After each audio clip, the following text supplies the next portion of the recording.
Good evening. Welcome to the news around the world on Agidigbo 88.7 FM Ibadan, the most listened to radio station. I am OLAMIDE BADMUS. First, the headlines. Tinubu orders security overall at NIPS after deadly bandit attack. Ibadan Egungun Festival begins Sunday, June 21. Obama celebrates opening of his presidential museum with call to citizenship. French court confirms Akraf Hakimi to stand trial in rape case. Now the details. President Bola Tinubu has ordered the immediate and permanent reinforcement of security at the National Institute for Policy and Strategic Studies, NIPS, Koro Plateau State, following a deadly bandit attack on the institute's perimeter that claimed the lives of two soldiers and a police officer. The president said the incident had further strengthened the federal government's resolve to safeguard strategic national institutions, support security personnel, and prevent future security breaches. Speaking today during a visit to participants of Senior Executive Course 48 2026 at NIPS, Vice President Kashim Shettima, who represented the president, conveyed the federal government's condolences to the families of the fallen security personnel and assured them of the government's support.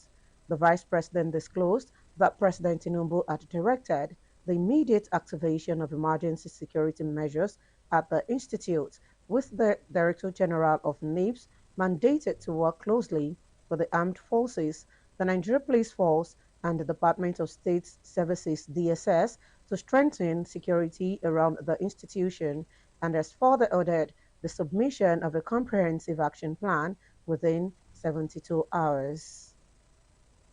The federal government has stepped up efforts to strengthen revenue collection and curb leakages by engaging the banking sector on the Revenue Optimization Assurance Platform, a digital system designed to improve transparency and accountability in public finance management. Speaking at a sensitization workshop organized by the Office of the Accountant General of the Federation in Abuja today, the Minister of Finance and Coordinating Minister of Economy, Mr. Taiwo Oyedele, represented by the Permanent Secretary, Special Duties, Mohammed Danjuma, said the platform was introduced to modernize revenue collection across government agencies.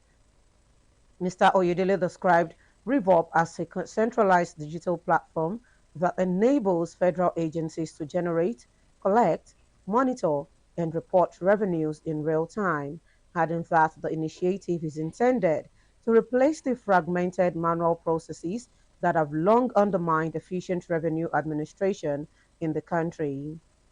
The minister reaffirmed the federal government's commitment to boosting revenue generation, strengthening accountability, and deploying technology to improve efficiency in public financial management. Radio broadcasting was once entirely human-driven. Broadcasters handled research, writing, technical operations, and live presentation, relying on personality, timing, and real-time skill. With the advent of AI, the radio landscape has shifted. Artificial intelligence now powers personalized programming, automated voice tracking, and advanced audio enhancement, reshaping how content is created, produced, and delivered. However, experts say this change has also created a divide between the different functions of radio. In this report, Agidigbo FM news correspondent Jehovah Toby Olaiju explores the influence of AI on radio broadcasting, speaking with industry experts. Here is the report. Before the spread of artificial intelligence, radio broadcasting was entirely human-driven, with broadcast professionals serving simultaneously as researchers, writers, and on-air personalities.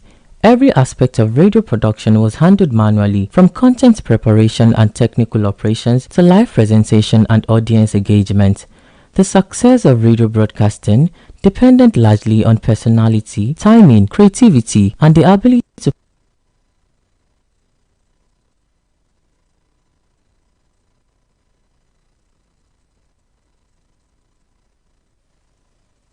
The annual Egungun Festival in Ibadan begins on Sunday, 21st June 2026.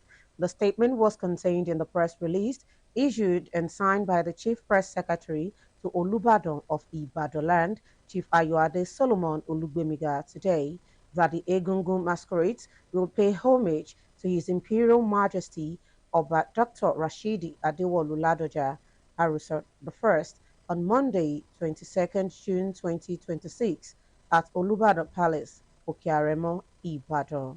The annual Egungun Festival has been observed from the time immemorial. Apart from entertainment of the members of the public, the Egungun masquerades will visit some notable and strategic locations in Ibadan land for divine prayers for the security, economic emancipation, food sufficiency, peaceful coexistence, unity and progress, and development of the ancient city of Ibadan. In the letter signed by Olori Alagba of Ibadan, Chief Ojeniyi Akintunde Okugbaja said that on Wednesday, 24 June 2026, Egungun masquerades will visit the palace of Balogun of Ibadan, Oba Tajuddin Abimbola Ajibola at Agbini area, Ibadan. It will be the turn of Otun Olubadan, Oba Eddie Oyewole at Foko area of Ibadan. The Egungun worshippers will visit the Otun Balogun of Ibadan land, Oba Kolawole Adegbola at Idiaro area, Itaege, Ibadan, while the masquerades will be at the palace of Osi Olubadan, Oba Kolawole Abiodun Daisi at Ogboriefon, Oranyon area, Ibadan, on the first day of July 2026, noting that there will not be Egungun Masquerade Festival rally on Sunday, 21st June 2026. All Egungun should celebrate the beginning of the festival within their compounds. The Deputy Chief Imam of Akidigbo FM, Alhaji Salis Kehinde Olabode, has urged Nigerians to emulate the Holy Prophet in his teachings as Muslims observe the first Juma of the new Hijra year. Alhaji Olabode stressed that the Prophet migrated despite difficulties. He said all Muslims should strive to distance themselves from vices Migration and is a enjoy movement from good. one particular Concluding place his to sermon, another. the Deputy So, Chief but in Imam this land, we enjoined can, the Muslim Ummah to treat back one migration another as with the kindness Hijra and practices, migrate from humanity. one. Now it is time to link up with our Maryland studio, United States, for the foreign news. Amzat Studio, Gidigbo FM, United States. I am Oluwatosin Sonya. Former U.S. President Barack Obama used the opening of a new museum and civic center dedicated to his years in the White House to call on Americans to reject political division and cynicism and instead embrace their shared responsibilities as citizens. The 44th president, who left office nearly a decade ago, addressed thousands of people on Thursday at the music-filled grand opening of the $850 million Obama Presidential Center, a sprawling lakeside campus in Chicago, featuring striking granite structures, landscaped green spaces, and public art celebrating the history of his administration. Obama was joined by former First Lady Michelle Obama, 3 former U.S. presidents, several foreign leaders, and a number of acclaimed musicians. In separate remarks, Barack and Michelle Obama described the center as a symbol of democratic values and civic engagement. They constructed those ideas with the political polarization and unrest that have marked United States politics during President Donald Trump's administration, although neither referred to him directly. The World Health Organization (WHO) said on Friday that 75 healthcare workers in the Democratic Republic of Congo have contracted Ebola since the current outbreak began, and 17 of them have died. Health experts believe the virus had been spreading for months before Congolese authorities officially declared the outbreak on May 15. As a result, many medical workers were exposed to the disease before they were aware it was circulating in their communities.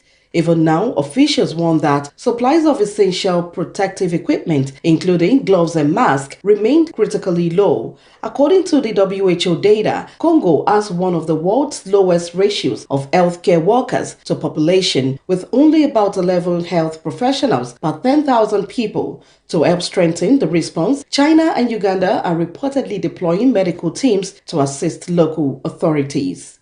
And that is the news from Kule Hamzat Studio, Agidigbo FM, United States. I am Oluwatosin Sonya. Welcome back. Now in the exciting world of sports. A French appeals court confirmed today that Paris Saint-Germain and Morocco star player Achraf Hakimi will stand trial in a rape case. The defender, who is currently playing with Morocco at the World Cup after winning the Champions League for a second straight year with PSG, had appealed a February decision by an investigative judge. That ruling followed recommendations from the public prosecutors that Hakimi should face trial. The decision was released just hours before Morocco take on Scotland in their Group C match. Morocco drew 1-1 with Brazil in their opening game. Hakimi, one of the best right-backs in the world, denies any wrongdoing as he faced preliminary charges of rape in March 2023 after a 24-year-old woman said she was raped by Hakimi at his home in a Paris suburb.